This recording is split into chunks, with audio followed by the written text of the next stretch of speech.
Now, with a normal person's guide to E3 is our good buddy, Kyle Bosman. Hey, Jeff.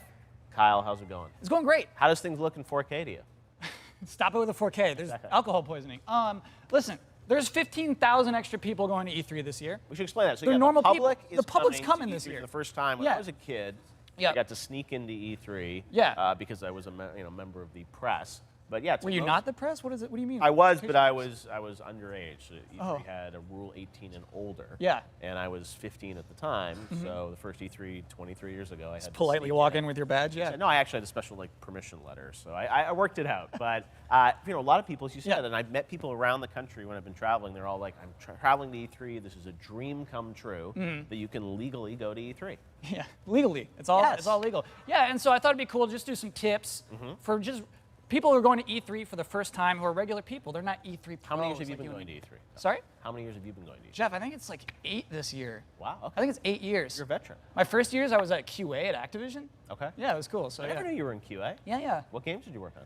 Worked on Transformers. Okay. Is this interesting for a live audience? I'm just curious. I never knew you were a QA guy at Activision. A lot of Guitar Hero games. Okay. Van Halen was my first. All right. So, Jeff, I gotta be honest with you, keen-eyed viewers will notice I have 3 cards. Yep. I lost my first card.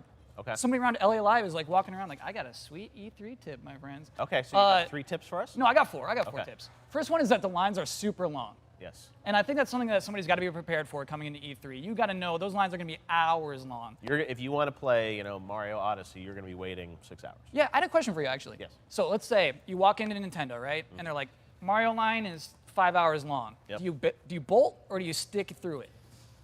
It's a calculated risk. That's exactly it. Well, because sometimes, and there's nothing worse than you wait in line. I don't think this happens. You wait in line, and what happens when the show closes? Go ahead and get to the end of it. But yeah, I think for a game like Mario Odyssey, I'm so excited about that game. I think that's worth it. Yeah. The problem is E3 is only 3 days. So if it's a 5-hour line, you got to sort of pick like 3 or 4 games that you're going to get to play, and that's it. E3 is like your stomach, and big games are like big sandwiches. Okay. And there's only so much room in your stomach. You have to Worked optimize. long on that analogy.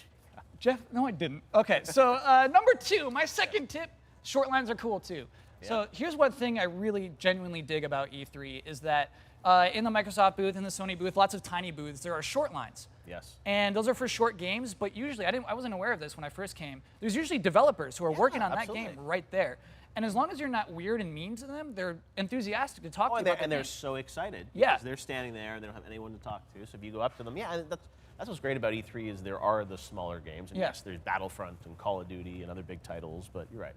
And I think you'd be surprised as a regular person how many people are willing to talk to you about their game. Like I'm sure, Jeff, like people sweat when you're playing their games.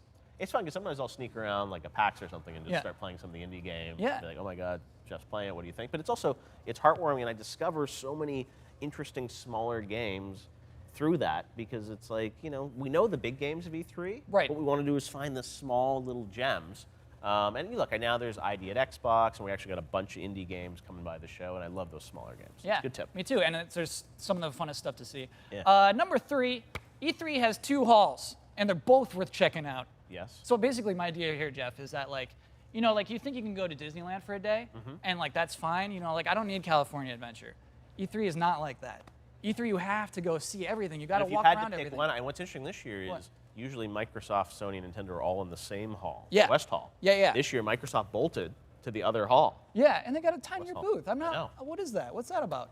I don't know. We'll have to ask Major Nelson when he comes by. Please do. Please ask him that. But yeah, I think, but there's both worth seeing. Let's say you're a hardcore Nintendo fan, you only care about Nintendo stuff. Yep. You still got to go see the other weird things that the other hall has. Everybody goes all out. It is like Disneyland. Like everything's necessary. It's all essential. Take in the spectacle. All right, you have one last tip for us. I got one last tip. Let's play it cool. Okay. So here's the idea behind this one is. When you see Miyamoto having a coffee, you got to play cool. Yeah, because that's the thing is opposed to like PAX, opposed to other gaming conventions, there are more industry people wandering around E3 than you're used to, and so the other idea is like. They are just industry people, like nobody's like a real celebrity, you know what I mean? Yeah. So like a lot of people are cool, like go up and take a picture with Miyamoto, maybe. Well, he's got a posse. I think that one's actually tough to pull that one's like impossible. but any other developer you can find, like they're probably cool, and they'll talk to you. I agree. Great tips, Kyle. Thank you so much. Thank you so much. We'll see you over on the show floor, hopefully, putting these tips into action. I'm a pro. I got these tips locked down. All right, well, we'll see much more of you over the next couple days. Thank you very much, Kyle Bosman. And now we're going to